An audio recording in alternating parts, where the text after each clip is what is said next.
stunning. This EV with us on Tech Today, and of course, the location. This is the Audi Q8 e-tron SUV, an exclusive first look on Tech Today. We brought you out to the rugged outdoors because we thought this was an SUV which needs to be put through its paces. But while I'm also shooting, when the team takes a break, I've been thinking of updating my Instagram profile.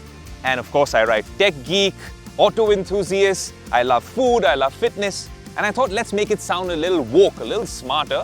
And I came up with a word that I found of late, thalassophile. You know what that means? It means someone who's drawn to the water or the sea. Now, I'm not really a mountains person. I'm more of a beaches person. We're here in the middle of Karnataka. I don't know where I'll find you that beach, but I've been told by some of the locals that on the other side of that mountain is a treasure.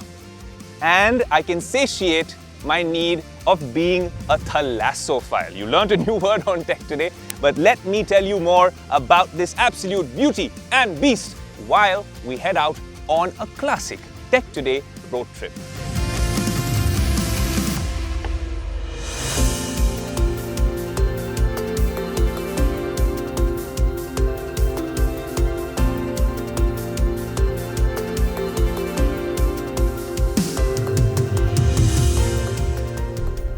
Let me tell you something really interesting when we're talking about range anxiety with EVs, and that's because tech is getting so much better in these cars, and I think that's what Audi's been working on. Yes, the range is much improved when you compare this to the previous e-tron. They claim 600 kilometers, but I just want to show you what coasting on the highway is like. We're here, the scenic route, Nandi Hills, right here in front of us, but let me show you the range. Right here, a short while ago, it was showing 410, 411 kilometers. If I keep a light touch on the accelerator, it goes up to 415, at times even 416, 418 kilometers. So even when you're coasting in a car like this on the highway, the range gets better. When you use regen, the range gets better. And then when you have all these fast charging options and the charging infrastructure gets better, the range gets a whole lot better as well. That's all I wanted to say about range anxiety, which is mitigated to a large extent with the tech on display in this e-tron.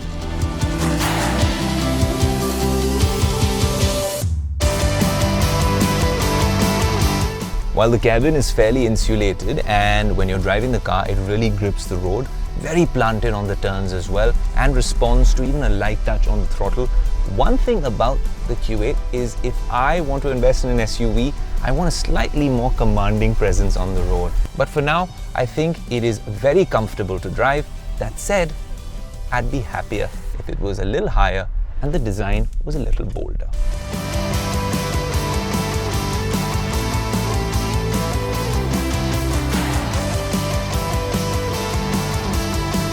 Okay, first real test for the Audi Q8 e-tron. Is it a bumpy road? Yes, it is. Not the best road. Okay, you felt a bit of the bump, but it's all worth it when you have a view like this.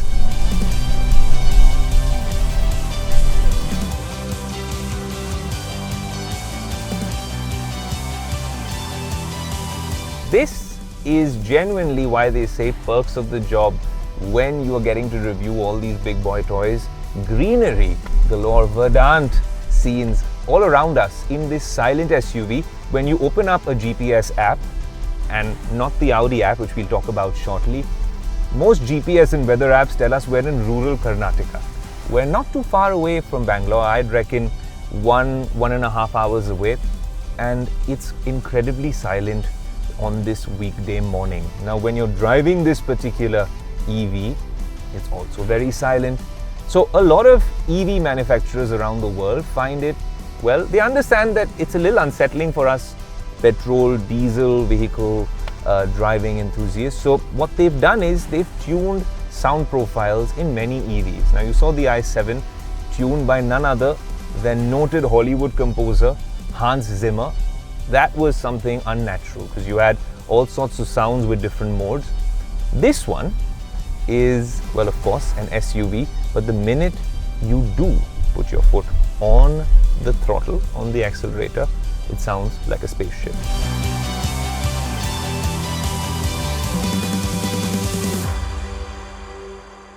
An absolute pleasure driving the Q8 e-tron on this road trip, but I want to take a little bit of a pit stop and tell you a little bit more about the car. Now, if you look at the design right here, this is the new Audi logo, and that's not all. It comes with a grille, which is actually very, very useful. Yes, these are actual air intakes, and Audi claims that they help with aerodynamics. Now, another thing that their engineering team has been working on is improving one thing the e-tron was slightly laggard in that department, which happens to be the most important thing in an EV, which is the battery pack. Now, this one has an improved battery pack of 114 kilowatt hours.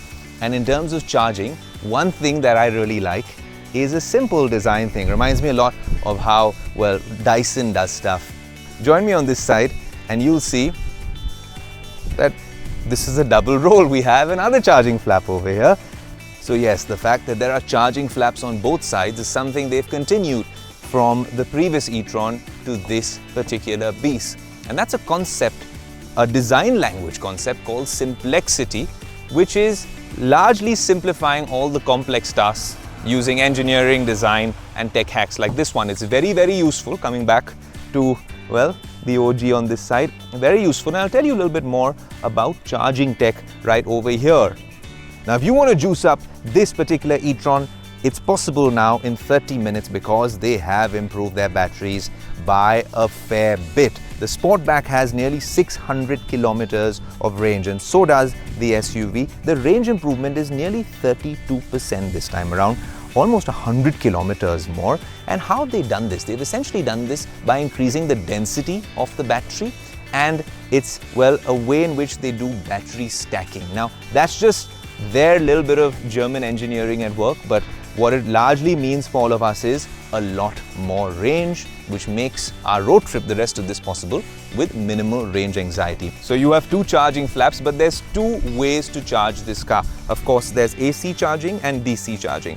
In terms of AC charging, if you have an 11 kilowatt charger, it would take nearly 8.5 hours. But if you double that with a 22 kilowatt charger, which works right over here, it would be done in 4.5 hours. But if you want to go with DC charging, this car can actually charge from 10 to 80%, and believe you me, in 30 minutes. So this is only the charging tech. There's so much more tech inside the car and outside. When it comes to the windshield, Audi claims this is an acoustic windshield which insulates you from the wind and air and all those noises. I have a feeling that at this pit stop, it's all right, but when we get to our next destination, which is going to be absolutely gorgeous, if Google Maps is correct, then there's going to be a lot more insulation needed, especially when it comes to my mic. But let me also tell you a little bit more about the lights. Well, over here, Audi claims that there's some digital matrix tech on display with 1.3 million micro mirrors. One thing that you don't want it to be is to dazzle oncoming traffic. I remember with the i7, we had so many of those Swarovski crystals. I always got worried in terms of how the projections are. But over here, they claim that it's not going to be as distracting for oncoming traffic. We'll test that on Mumbai roads on a late evening, maybe when we're driving back from the Tech Today studio. Very quickly, in the front, there is a very small pocket of storage space. But if we go to the boot, then let me show you more. Well, thankfully, it opens up in one single click. And because this is the SUV, there's a lot more space at the back. I think compared to the Sportback, it's also more conventional as an SUV. And a lot of us over here in India will love this, that you can also, if it's just you going on a road trip like me alone, or maybe a couple of you sitting in the front, then you can fold this and get a lot more space.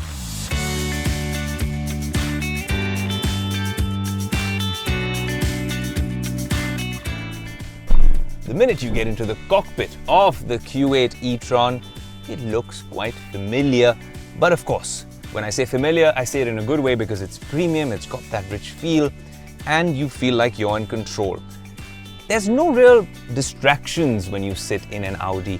Everything is consistent. It's very different in terms of their approach from what BMW does, which is, I feel like, one notch above what Apple does with their iPhones and iOS devices, or what Mercedes does with MBUX. A lot of features which come in handy, but it's a very subjective sort of choice if you like it or you don't. Over here, there's this dual screen infotainment system, nothing fancy and big like those curved displays in other EVs. very utilitarian, very simple, but it all works efficiently and perfectly. Now, all the main features are largely the same when it comes to this particular EV. But yes, if you're talking about that adaptive air suspension, and if we go into the car mode, it has a bunch of modes in Audi Drive Select. For instance, if you look at efficiency, the car will be lowered down a bit. In comfort mode, for it to be hugging the road.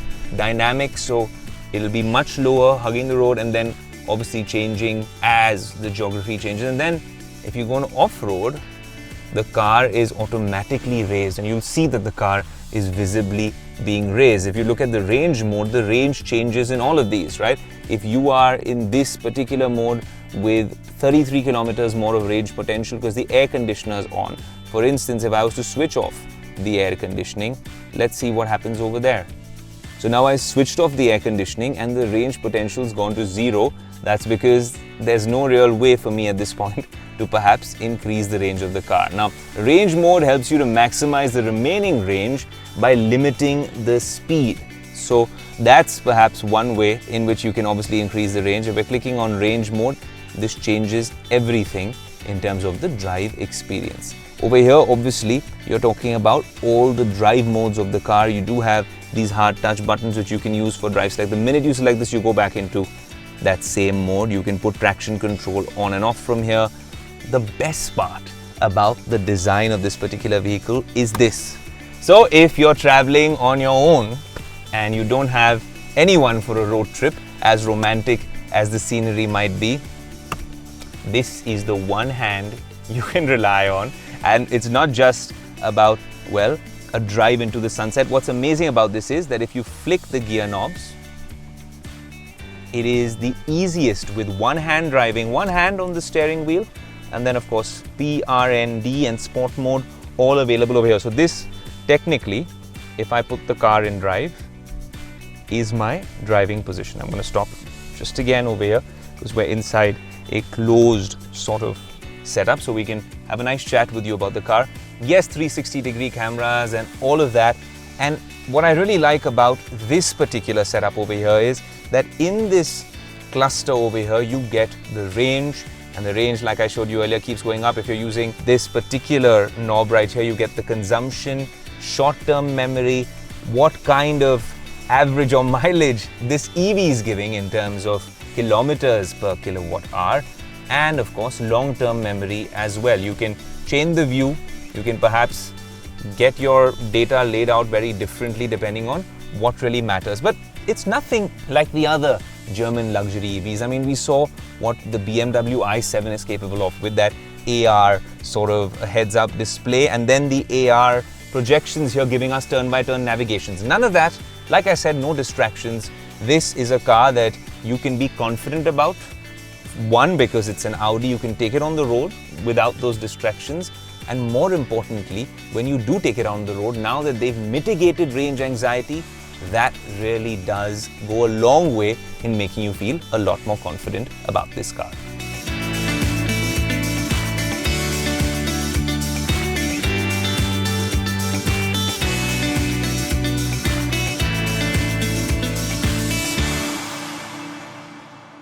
What a location, what a road trip with this SUV. And honestly, I have to either pinch myself and remind myself that this is an EV, or I need to do this. The charging flap opens on this side. Well, there's a charging flap on that side as well. That's the Audi concept of simplexity. I like that concept, the fact that you can make complex things simple using technology and all of these hacks that we've seen with this particular vehicle. It's very windy over here, so forgive me, but inside the car, it was very well insulated. Not like the Range Rover SV, where of course you have active noise cancellation and those microphones doing all the tricks, but the cabin insulation and the materials used, and just largely with the way the car has been designed, you can barely hear anything from the road, any unwanted, unnecessary sounds, and of course the rustle of the wind as well. But if you think about where this particular EV is placed, there's the Jaguar I-Pace, which didn't really pick up, especially here in India, in terms of, well, a like apples and apples comparison. That's the closest it gets. That is a great drive, but this one now has addressed the problem of range anxiety. There's, of course, that Audi Quattro four-wheel drive.